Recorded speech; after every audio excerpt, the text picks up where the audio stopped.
What if I told you that the most famous rule in retirement planning might be quietly holding you back? I'm talking about the 4% rule. The idea that you can withdraw 4% of your portfolio every year and never run out of money. For decades, this rule has been treated like gospel. But here's the real question. Is it still the best way to fund retirement in today's world? Because if you're ever wondering, am I being too conservative? Am I afraid to spend my own money? What happens when markets change? And what if my life doesn't follow a straight line? Then this video is for you. Now, before we go any further, tap the like button. It helps the message reach other retirees who are trying to make thoughtful, confident decisions. And if you can, subscribe if you want clear, practical retirement guidance without fear, tactics, or sales pressure. Today, we're talking about why the 4% rule is losing relevance and what smarter and more flexible strategies are replacing it in 2026 and beyond. So, why did the 4% rule exist? Let's start with some context. The 4% rule didn't come from nowhere. It wasn't a guess, it wasn't a YouTube opinion, and it wasn't bad advice at that time. It came from an academic research, most notably the Trinity study in the 1990s. Researchers looked at historical market data and asked a simple question. If someone retired with a diversified portfolio of stocks and bonds, how much could they withdraw without running out of money? The answer they landed on was about 4%. Withdraw 4% in year one, adjust the dollar amount for inflation each year, and historically, the money lasted around 30 years. That was groundbreaking. Before this research, most retirees relied on pensions, Social Security, or simply hoping things worked out. The 4% rule gave people structure. It gave the planners something to work with. It gave retirees permission to spend. And for a long time, it worked well enough. But here's the problem. The world that created the 4% rule no longer exists.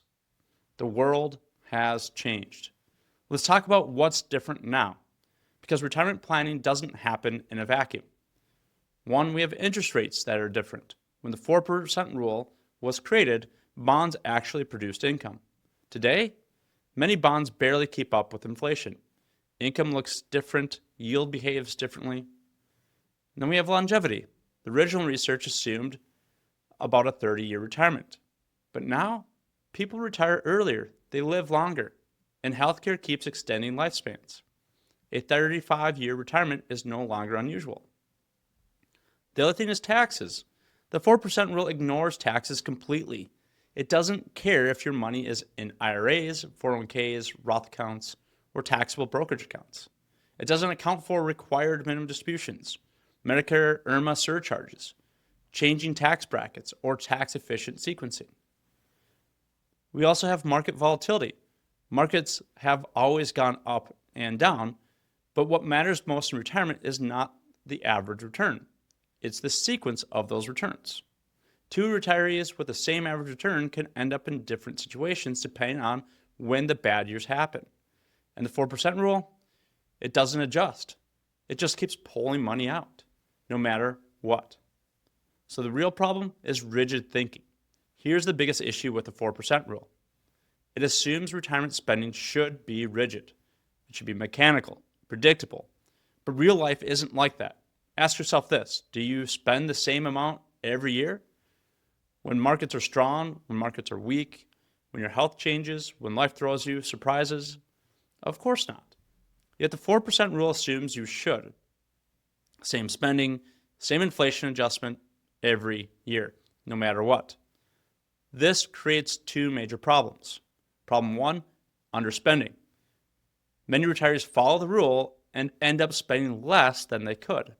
They skip trips, they delay experiences, they worry unnecessarily. Not because they want to, but because they're afraid. Problem two is panic in down markets. When markets fall, the 4% rule offers no guidance.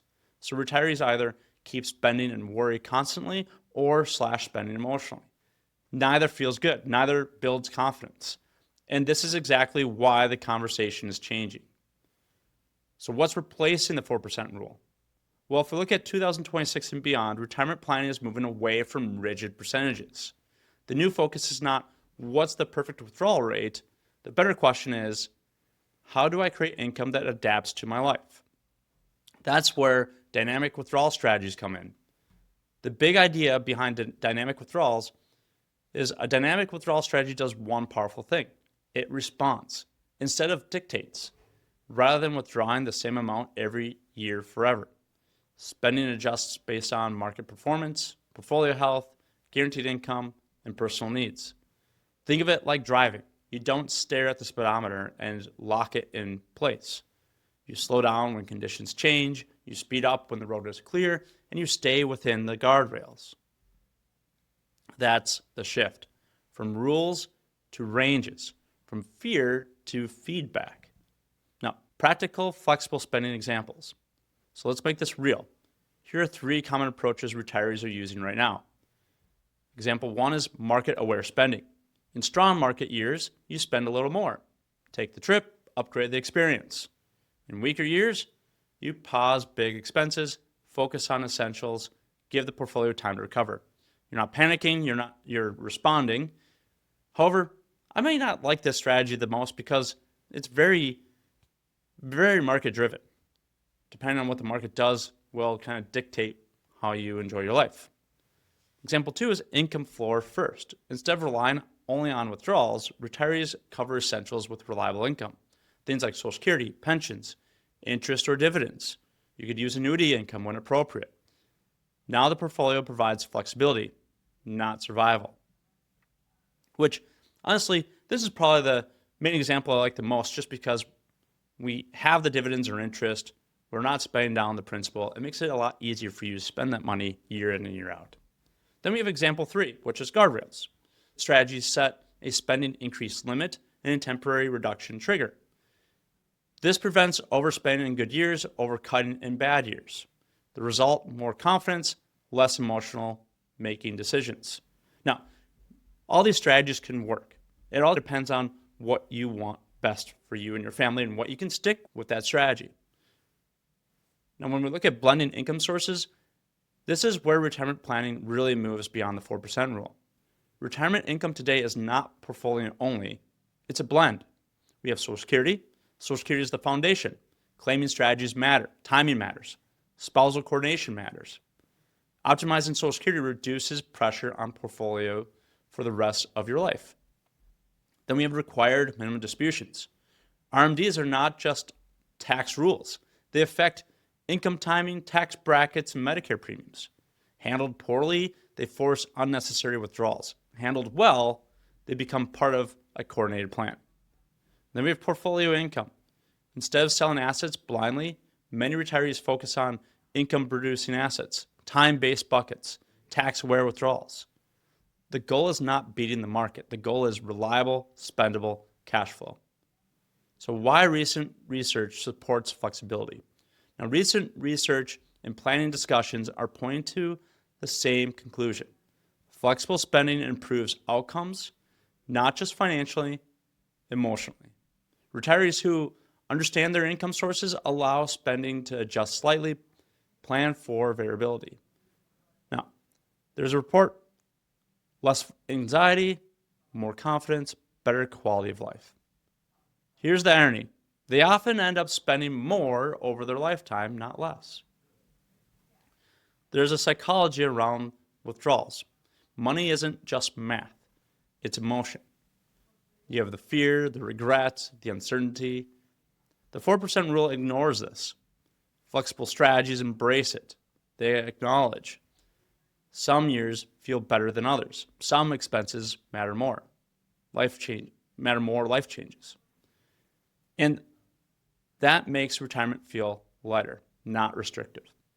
So how to think differently about your plan? If you're watching this and thinking, okay, how do I apply this to me? Start by asking better questions. Instead of what percentage should I withdraw, ask what income do I need to feel secure? What expenses are flexible? What income is guaranteed? What risks worry me the most? Retirement planning should feel like clarity, confidence, and control, not fear. Now, let me leave you with this. The goal of retirement is not to die with the biggest portfolio. It's to spend confidently, adjust intelligently, and live fully. The 4% rule was a starting point, but flexibility is the future. Now, if this video helped you, make sure to like it and subscribe. It truly helps others find it. And if you subscribe, you'll get more clear guidance. And if you want help thinking through your own income strategy, check out the resources below, because the best retirement plan is the one that adapts as life does. We'll see you in the next video.